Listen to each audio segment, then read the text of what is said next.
अस्सलामुअलैकुम। तो कैसे हैं नाज़रीन आप लोग।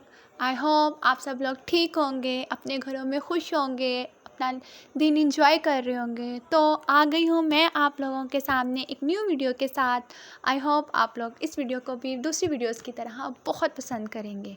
तो let's start the topic. Stress how stress is dangerous for us. Stress हमारे लिए कितना ख़तरनाक है, स्ट्रेस हमारे कैसे ब्रेन को अफेक्ट करता है। अगर देखा जाए तो स्ट्रेस हमारे डेली लाइफ का एक कॉमन पार्ट है। स्ट्रेस बुरी चीज़ नहीं है, मतलब जब आप स्पोर्ट में हिस्सा लेते हैं या जब आप पब्लिक के सामने बोल रहे होते हैं तो ये स्ट्रेस ही होता है जो आपकी बॉडी को और आपकी स्पीच को मोटिवेट करता है, आप बोलने लगते हो। क्योंकि स्ट्रेस हमें जब किसी चीज़ का होता है ना तो हम उस पर ज़्यादा फोकस करते हैं।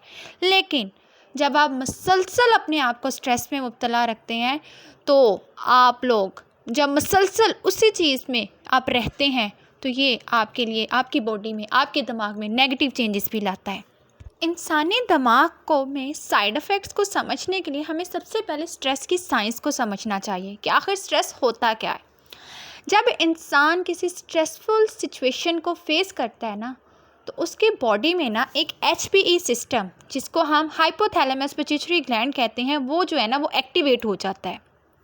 अब जब वो एक्टिवेट होता है यानी स्ट्रेस की वजह से ब्रेन का जो हाइपोथैलेमस है ना वो एक हार्मोन सिक्रीट करता है जिसको हम कॉर्टिकोट्रोपिन रिलीजिंग फैक्टर कहते हैं। और ये जो हार्मोन होता है ना ये हमारे पिट्यूटरी ग्लैंड को स्टिमुलेट करता है। और एक और हार्मोन जिसको हम एड्रीनोकॉर्टिकोट्रोपिन हार्मोन कहते हैं वो भी रिलीज़ हो जाता है। और ये जो हार्मोन है ना हमारे ब्लड के ज़रिए मूव करता हुआ ये हमारी किडनी तक चला जाता है और वहाँ पे हमारा जो एड्रीनल ग्लैंड होता है वो एक हार्मोन जिसको कोर्टिसोल हार्मोन कहते हैं वो सिक्रीट कर देता है। अब कोर्टिसोल हार्मोन जो होता है ना वो स्ट्रेस हार्मोन भी होता है। अब बाज़ औक़ात ये जो हार्मोन होता है ना ये यूज़फुल होता है। क्यों होता है यूज़फुल? कि ये स्ट्रेस को ना डील करने के लिए हमारी बॉडी में ना चेंजेस लेकर आता है। जैसे ये हमारे डाइजेशन सिस्टम को, रिप्रोडक्शन को और इम्यून जो हमारा सिस्टम होता है ना उसमें ये एनर्जी है ना, जो ये सिस्टम ऐसे होते हैं ये एनर्जी को ज़्यादा यूज़ करते होते हैं तो ये इनकी एनर्जी को बढ़ा देते हैं ताकि हमारा जो स्ट्रेस लेवल है ना वो कंट्रोल हो जाए। और कोर्टिसोल हार्मोन जो होता है ना वो हमारी बॉडी में ना शुगर लेवल को भी बढ़ा देता है ताकि ज़्यादा एनर्जी हमारे जिस्म में आए और हम ज़्यादा स्ट्रेसफुल सिचुएशंस को ना फेस कर सकें। लेकिन जब हम मुसलसल अपने आप को स्ट्रेसफुल सिचुएशन में रखेंगे, हर वक्त सोचते रहेंगे, अपनी जहन में स्ट्रेस रखेंगे तो कोर्टिसोल हार्मोन जो है वो नेगेटिव इम्पैक्ट लेकर आता है हमारी बॉडी में और ये बहुत ख़तरनाक होता है। और इसकी वजह से हमारी बॉडी पर नेगेटिव इम्पैक्ट पड़ते हैं। और वो नेगेटिव इम्पैक्ट कौन कौन से होते हैं चलिए देख। Okay, number 1 increase mental illness. Number 1 पर ये कोर्टिसोल हार्मोन हमारी मेंटल इलनेस को इंक्रीज़ कर देता है। माइलिन बॉडी सेल्स जो होते हैं वो ज़्यादा पैदा होने लग जाते होते हैं। और इसकी सबसे बड़ी जो साइड इफ़ेक्ट इसका होता है वो हमारे कम्युनिकेशन जो स्किल होती है वो बैलेंस में नहीं रहती। हमारे वर्ड्स जब हम बोलने लगते हैं तो वो बैलेंस में नहीं रहते। हम बात जो है जब स्टार्ट करते हैं तो वो लड़खड़ाती है हमारी ज़ुबान। नंबर 2 पर ये हार्मोन जो है हमारे ब्रेन सेल को किल करता है।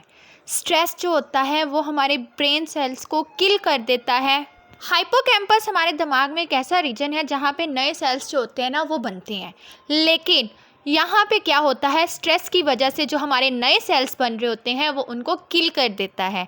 और बाज़ औक़ात बड़ी उम्र के जो लोग होते हैं उनमें अल्ज़ाइमर डिज़ीज़ जो होता है ना उसकी शिकायत आ जाती है, मतलब उनको ये डिज़ीज़ बढ़ जाता है। क्यों? क्योंकि उनके ब्रेन में जो स्ट्रेस होता है वो हार्मोन्स को, हमारे ब्रेन्स के सेल्स को किल कर रहा होता है, जिसकी वजह से उनको भूलने की बीमारी ज़्यादा जल्दी आ जाती है उनके अंदर। वो चीज़ें रख के भूलना स्टार्ट कर देते हैं। अब नंबर 3 पे जो स्ट्रेस है वो हमारी मेमोरी को हर्ट करता है, मतलब हमारी मेमोरी जो है वो बहुत शॉर्ट हो जाती है, हमें भूलने लग जाती है। हमारे लर्निंग प्रोसेस जो होता है वो बहुत वीक हो जाता है, हम कुछ चीज़ याद नहीं रख पाते।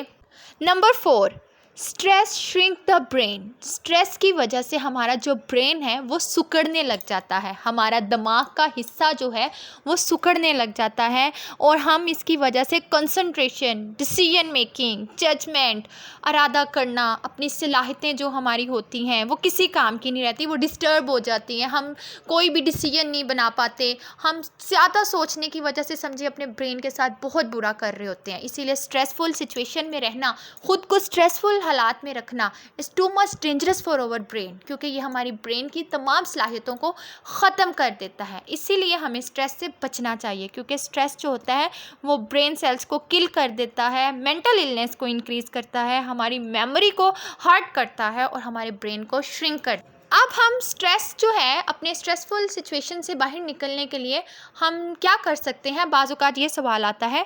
तो अपने आप को स्ट्रेसफुल सिचुएशन से बाहर निकालने के लिए हम एक्सरसाइज कर सकते हैं और social interaction is also most important tool for manage the stress. Social interaction, क्योंकि इंसान जो है ना वो एक सोशल एनिमल है, उसको दूसरों की सपोर्ट चाहिए, दूसरों का प्यार चाहिए। जब हम दूसरों की सपोर्ट, दूसरों का प्यार, दूसरों के साथ ज़्यादा वक्त गुजारेंगे तो वो अपने स्ट्रेस को कम करेगा। जब हम दूसरों के साथ अपना दुख शेयर कर लेते हैं तो कहते हैं हमारा दुख कम हो जाता है। उसको मुख्तलिफ एक्सरसाइज करे, वो घूमे फिरे, वो बाहर जाए, वॉक करे, वॉक से भी ज़्यादा स्ट्रेस कम होता है। और one of the most thing जिससे स्ट्रेस कम होता है वो है इबादत। अपने आप को इबादत इलाही में इतना मशगूल रखें कि आप लोगों को स्ट्रेस का मौका ही ना मिले। अल्लाह को याद करें, अल्लाह को याद करने से स्ट्रेस रहता ही नहीं है। ये तो सबसे पावरफुल तरीका है स्ट्रेस को कम कर। ऐसे मज़ीद वीडियोस देखने के लिए मेरे चैनल के साथ जुड़े रहिए और प्लीज़ मेरे चैनल को लाइक और सब्सक्राइब ज़रूर कर दीजिएगा। मिलते हैं एक नई वीडियो के साथ। आप सब लोग अपना ख्याल रखिएगा। अल्लाह ताला आप सबको अपने हिफ्ज़ ईमान में रखे। मिलते हैं फिर इंशाअल्लाह। अल्लाह हाफिज़। Stay tune with me. Like, subscribe my channel please.